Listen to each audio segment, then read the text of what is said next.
So what I'm doing here today with this family, this is a family, by the way, but this itself, this family, I'm going to speak. This is for both of you, so you can listen to me as well. I'm talking to you indirectly, right?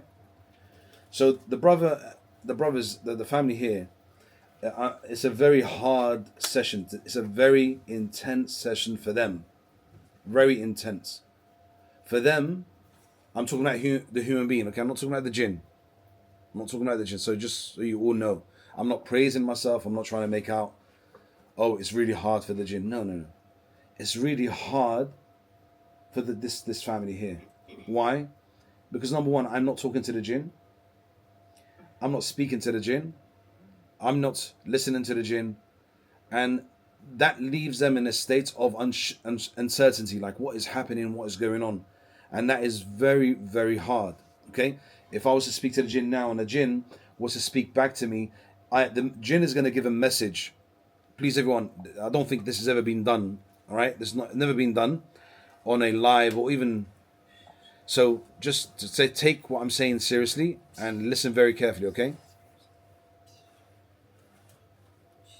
This is years of like research and practicing this practice. So please don't go away. Listen to what I'm saying. This is for you. This is for you, and this is to empower you. This is to empower you.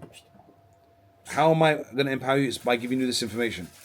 Now, I said this is very stressful for them, and I know if I ask them, is this really hard for you? Is this really hard? They're going to say, yeah, I'm getting fed up. I'm getting angry. The human being, not the jinn, right? Why? Because I'm not talking, not communicating. When I'm communicating, when the jinn starts to talk, they're going to either, the message they're going to speak, they're talking to the human being at the same time they're talking to me. They will leave a message. They will leave a message either to make them complacent or to give them a glimpse of hope, or to give them, put them in a state of despair. So depending on the raqi, how he speaks or how she speaks to the jinn, that's what it determines if they're going to give them hope or put them in a state of despair or give them information totally. Right? This is really important. Now, a few weeks now, because mashallah I've been working with a lot of people online, mashallah tabarakallah, a whole community we have now on TikTok, which we're trying to now build on YouTube. I realized I have a framework, and that framework, part of it is in the 90-day journal. Part of it is in the 90-day journal.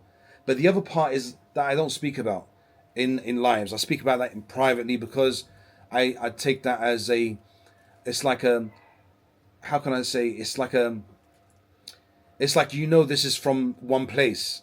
Okay? This is from Sheikh Khalid, passed on to me, and maybe other shiuch as well, but I haven't seen anyone speaking about this or understand this subject. Okay, this is the part I'm going to share with you now.